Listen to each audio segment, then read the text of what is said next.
JN news reporter खबर शामिल करते हैं प्रेस रिलीज। शहीद मोहतरमा बेनजीर भुट्टो मेडिकल यूनिवर्सिटी के प्रेस तर्जमान अब्दुल समद भट्टी ने अपने जारी करदा बयान में कहा है कि vice chancellor professor doctor Nusrat Shah की खास हिदायत पर यूनिवर्सिटी में खेलों का हफ्ता मनाया जा रहा है।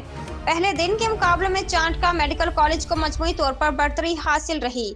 तफसीलात के मुताबिक शतरंज के खेल में पहली पोजीशन चांटका कॉलेज की सना अली, जबकि दूसरी पोजीशन नेहा ओड को हासिल रही। इसी तरह म्यूजिकल चेयर के मुकाबले में चांटका कॉलेज की जीनत दूसरी पोजीशन सभीता को हासिल रही। लड़कियों के दौड़ के मुकाबले में तरतीब वार फायजा चांडियो पहली, शहर बानो दूसरी, जबकि श्वेता तारानी और सादिया साबर ने तीसरी पोजीशन हासिल की। दूसरी जानिब बैडमिंटन में चांटका कॉलेज की आसिर बुशरा ने पहली, फिजियोथेरेपी इंस्टीट्यूट के संबल और मुस्कान ने दूसरी, जबकि नर्सिंग कॉलेज के मलाइका और ताहिरा ने तीसरी पोजीशन हासिल की। रस्साकशी के मुकाबले में नर्सिंग कॉलेज की टीम को बढ़तरी हासिल रही। इस मौका पर director sports doctor Fahad Jabran Sayal ने कहा, स्पोर्ट्स में यूनिवर्सिटी के बच्चे किसी भी तरह कम नहीं।